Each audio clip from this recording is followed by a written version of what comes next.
নতুন সরকারের কাছে আমাদের একটাই প্রত্যাশা, আমাদের শিক্ষার গুণগত মান বৃদ্ধি হোক। আর বর্তমানে রমজান মাসের অসাধু ব্যবসায়ীদের যে চক্র চলছে, সেই চক্র যেন তারা ভেঙে দেয় এবং জনজীবন যেন একটু দুর্ভোগ কম কম পেতে পারে এবং আমরা যেন স্বস্তিতে বাঁচতে পারি। দুর্নীতিটা হলো বাংলাদেশের সাথে, বাংলাদেশের মানুষের সাথে এমন ভাবে মিলে গেছে, ক্যান্সারে পরিণত হয়েছে দুর্নীতিটা। এই দুর্নীতির লাগাম টেনে ধরতে হলে আমাদের যারা এখন বর্তমান সরকারে আসছেন তাদেরকে নিজেদেরও দুর্নীতি মুক্ত থাকতে হবে।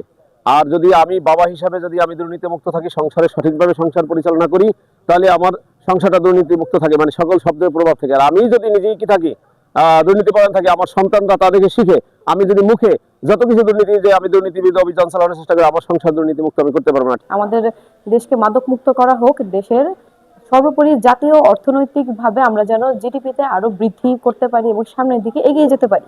ছোট্ট রাষ্ট্রটাও এরকম সংসারের মধ্যে তুলনা করলে জনাব তারেক রহমান উনি যদি আগে কি করেন দুর্নীতি মুক্ত হন, দোয়া করি উনি যেন দুর্নীতি মুক্ত হওয়ার চেষ্টা করেন এবং ওনার মন্ত্রী পরিষদকেও যদি উনি এরকম টাকা দেন সঠিকভাবে, যেমনি ভাবে ওনার পিতা ছিলেন শহীদ প্রেসিডেন্ট জিয়াউর রহমান, তিনি দুর্নীতি মুক্ত ছিলেন।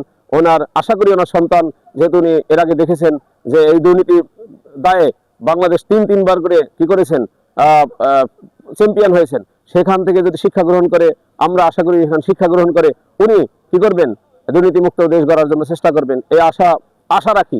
তারপর দেখি সামনের দিকে কি হয়, কি অবস্থা হয় ইনশাআল্লাহ। আমাদের অতীত ইতিহাসে দেখা গেছে আমাদের মানবাধিকারের কথা বা মৌলিক অধিকারের কথা বলা হয়েছে, আমরা জানি আমাদের মৌলিক অধিকার কোনগুলো, কিন্তু আমরা এখন চাই আমাদের মৌলিক অধিকারগুলো উন্নতিকরণ করা হোক এবং সেগুলো সত্যিকারই বাস্তবায়ন করা হোক, আমরা যেন সেগুলো ভোগ করতে পারি এবং সেগুলোর সুফল যেন আমরা আমাদের জীবনে কাজে লাগাতে পারি। নতুন সরকারের যে প্রধানমন্ত্রী তারেক রহমান সাহেব, উনি 16 থেকে 17 বছর লন্ডনে ছিলেন, সেখানে উনি অনেক কিছু দেখেছেন, ওই দেশের উন্নয়ন, ওই দেশের পরিকল্পনা সবকিছু উনি দেখেছেন।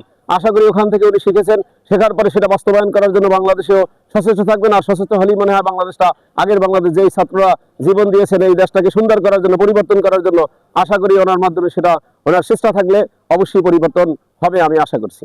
আমার নতুন সরকারের কাছে আমাদের একটাই চাওয়া, আমাদের সর্বোপরি দেশের সার্বিক অবস্থা যে নাজুক হয়ে আছে সেই অবস্থা থেকে উন্নতিকরণ করা হোক এবং আমরা যেন সামনের দিকে এগিয়ে যেতে পারি।